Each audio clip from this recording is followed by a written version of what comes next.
This is the moment. This is it. Hold for applause, fade out.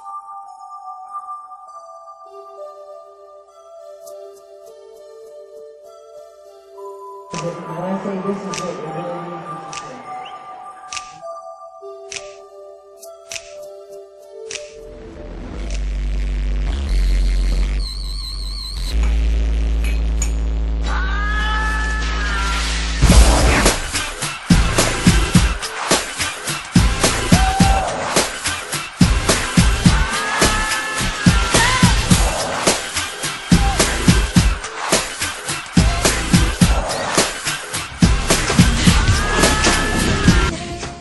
Said, Randy, how many shows do I have to do in one city?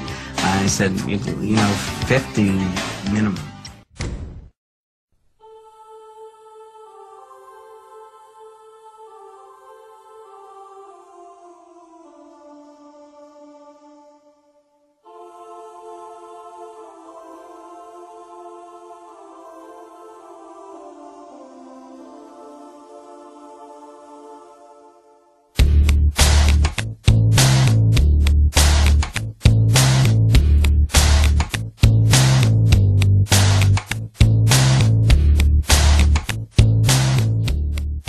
Said, Randy, if I have to stay in London, how long do I have to be there? And I said,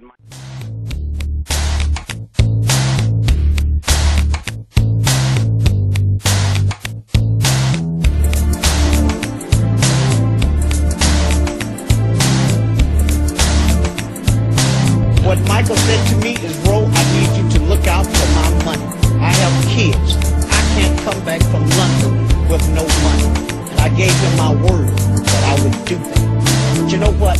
I was in the way, Larry, like anyone that was going to look out for Michael's money. Were you going to go to the London concerts, Joe? Yes, I was going to be there. Yeah, they didn't want me there, but I was going to be there. They didn't want me around my son at all, because they know that I'd be watching everything they do. We met at the Beverly Hills Hotel, and I was trying to discuss different things with Randy Phillips concerning Michael's finances in London, England. That's what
Michael, like I said, I would trade my body for his tomorrow. He's in fantastic shape.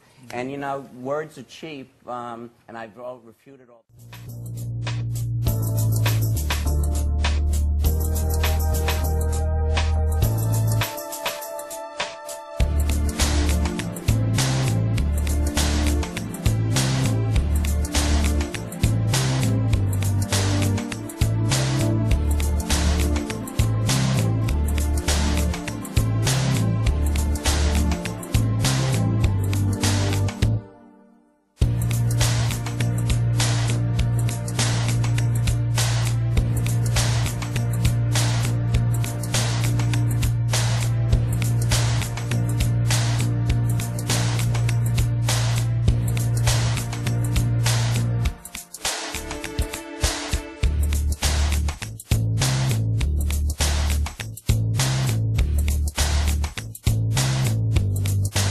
very frail, and he gave me a hug, and I felt his bones. I mean, Saw the head of AEG and also Michael's former manager saying he was perfectly ready for 50 shows. He was fit for that. What do you say? That's totally untrue. Michael Jackson was not ready. He was not fit. He had brought us into Center Staging Studios on May 29th and told us he was unhappy with the concerts, that he couldn't sleep, he couldn't eat, and that he had agreed to 10 shows and woke up the next day to 50, and that he was stressed and that he was only one person, and that even the scheduling of the shows were done wrong. And quoting him, he said, for an obvious reason. Whatever that means, I think it's quite clear. So what's quite clear? Obvious reasons, you know, put in as many shows as possible for more money. He was starting to lose weight.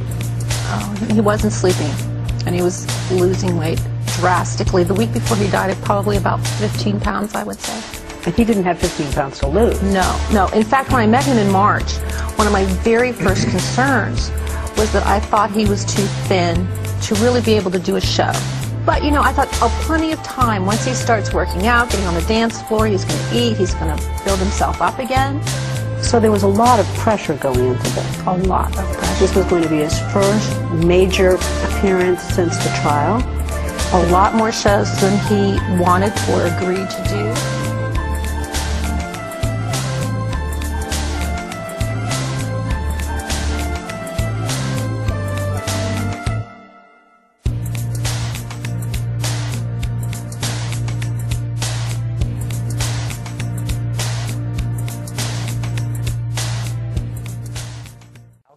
You know, that goes on, you know, with a creative team and the development of ideas, and we're having a great time.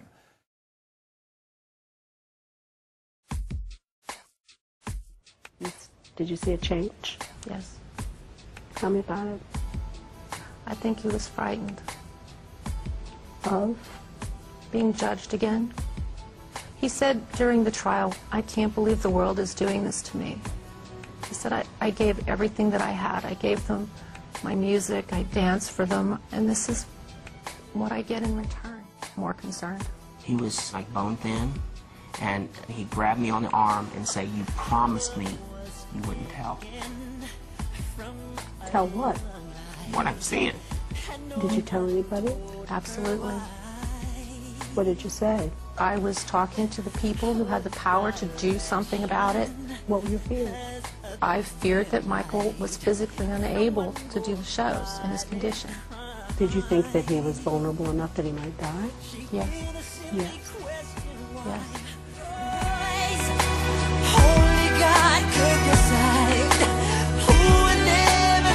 I don't want to be buried. No. What would you like to happen to you? I would like to live forever. Paramedic 33, what is the emergency? Yes, sir. I need an ambulance as soon as possible, sir. We have a gentleman here that needs help, and he's not breathing yet. He's not breathing, and we're trying to pump him, but he's not. And they asked me if I would do this again, given everything that has happened, and the answer is hell yes. And they asked me if I would do this again, given everything that has happened, and the answer is hell yes. And I just wanted to say I love him to walk away so much. in the middle of a storm.